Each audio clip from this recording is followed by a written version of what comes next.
right, in this video, I want to show you how to make some cool wavy lines. You can use this to make contour lines. You can do all sorts of really cool things. And on top of that, I'm going to show you how to take that and put that inside of text so it looks like this. Let's go check it out. Here we go.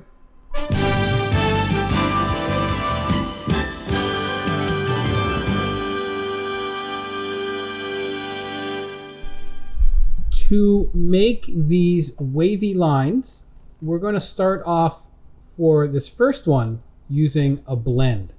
And we're going to start off super simple with just 2 straight lines. And we'll take the line segment tool. Your keyboard shortcut is the backslash. And I'm just going to draw a line out on the screen. Let's give that a weight of about 4, let's say 8 points. It's really up to you. Now we're going to copy this line, and for me I'm going to hold my Alt key down with the black arrow. If you're on a Mac, it's the Option key. And I'm going to drag a copy below, and I'm also holding the Shift key down to keep these two in line. I'm going to select both, go to the Object menu, Blend, and make the blend. And in my case it became a black square because it's defaulting to smooth color. So let's go back to the Object menu, to Blend, and then to blend options. And here I'm going to change the spacing to a specified number of steps, and I'm going to make it something like 15. And I'll click on OK. So for this first variation, the way that we're going to make these wavy lines is by using the envelope warp tool. So we'll go to the Object menu, to envelope distort, and we're going to make it with a mesh. And when we do this, it applies a mesh to our object, in this case, our blend. And it gives you a specified number of rows or columns. And by default, it's at 4. You can really change it to anything that you like, depending on the complexity that you're going for. I'm going to leave it at 4 for now. We can change it later on if we want to. If I click on OK, you're going to see that each intersection, as I know it's really hard to see on here because of the black and white lines, but at each intersection, there is an anchor point. And so if I take my white arrow and I click on that anchor point, now what I can do is I can begin moving this mesh around and begin to distort the blend. So I can make it some interesting contours if I like. So I have a lot of control in here in terms of what the contours look like. I can also change the direction of these contours, grabbing onto these anchor handles. So you can do some pretty interesting things with this. Now the one thing that this doesn't do, and I'm going to address this in the next example, but the one thing that this doesn't do is it does not change the width of each line. Each line is staying exactly the same width, even though I'm kind of moving around where these intersections happen. I've only been working on the interior. I didn't want to change the overall shape of this, but if I did, I could click on the exterior and I can move that around as well. Now the cool thing about this being in this envelope mesh is that I can go back to the original blend and modify that. To do that, with the envelope mesh object selected, I'm going to click on Object, and I'm going to go to Envelope Distort, and I'm going to edit the contents.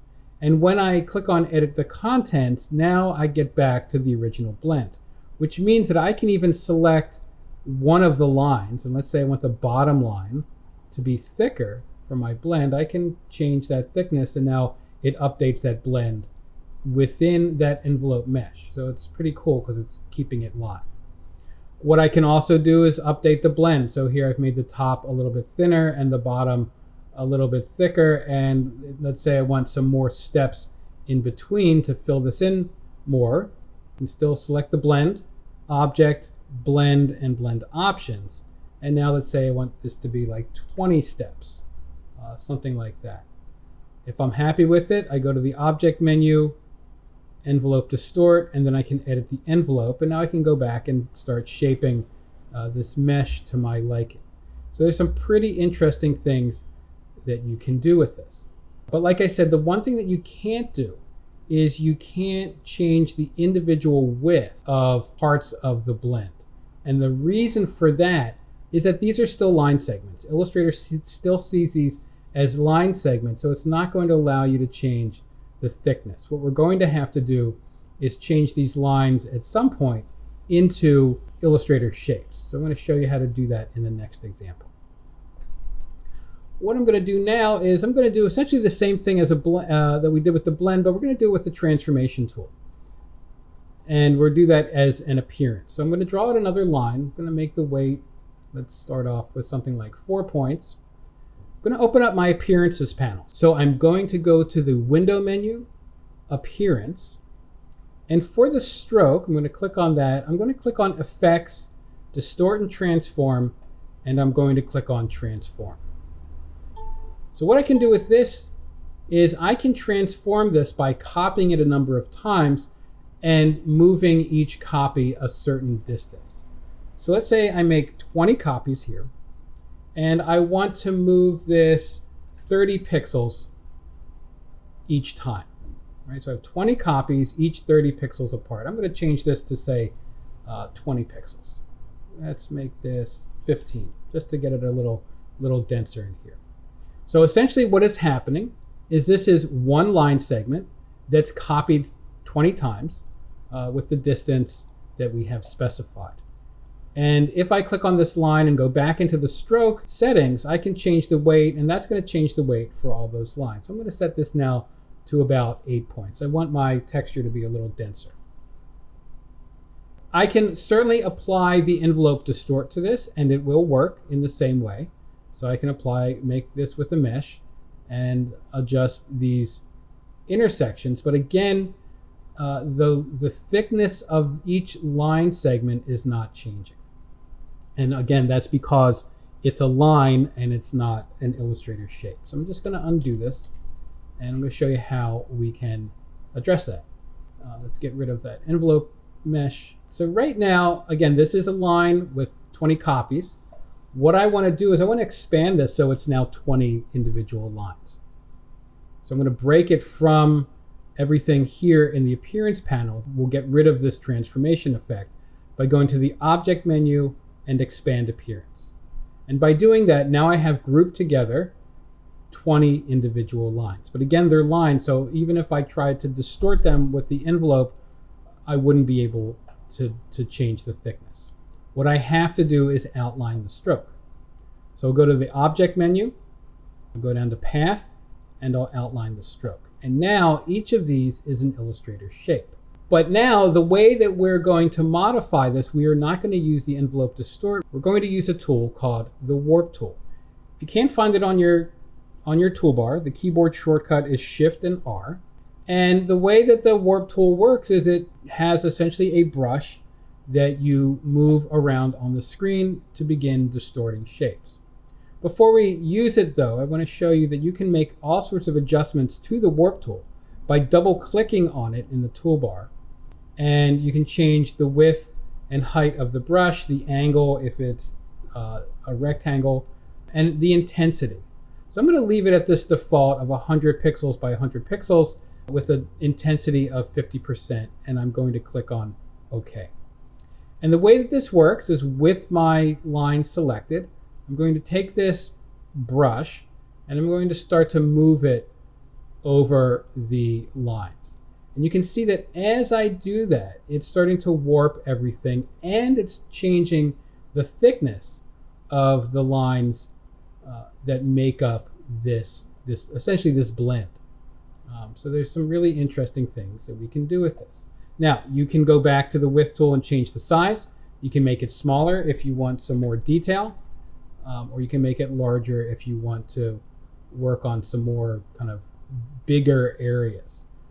But this will allow you to change and bulge out and deflate certain areas of your mesh to get a very interesting texture.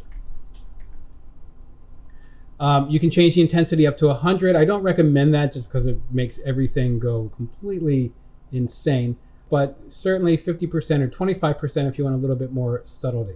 If you want, when you use this for lines to get a little bit more simplified, you can crank this up. If you want more or less detail, you can either drop this down or press that up. So I'm going to click on OK here, and let's I'm going to see what this is doing. So now I'm just getting slightly different effect because I changed those intensities.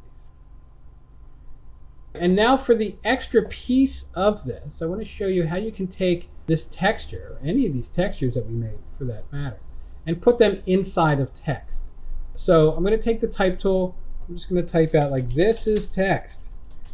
This will work best with a kind of a chunkier piece of type. I have this kind of like this computer type font that I'm going to use for this example.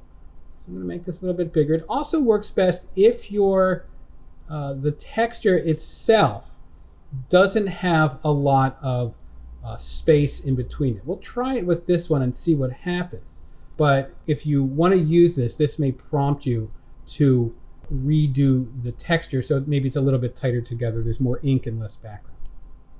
The way that this is going to work is we're going to turn the type into a clipping mask, but we're going to keep the text live so we can update it as we need to. To do that, we need to open up the Pathfinder panel. So go to the Window menu and Pathfinder. And with the type selected, you'll go to the menu and click on Make Compound Shape. Essentially, nothing changes on the screen, but Illustrator now acknowledges the paths in this as opposed to just the type components. And now what I can do is I can use this as a clipping mask.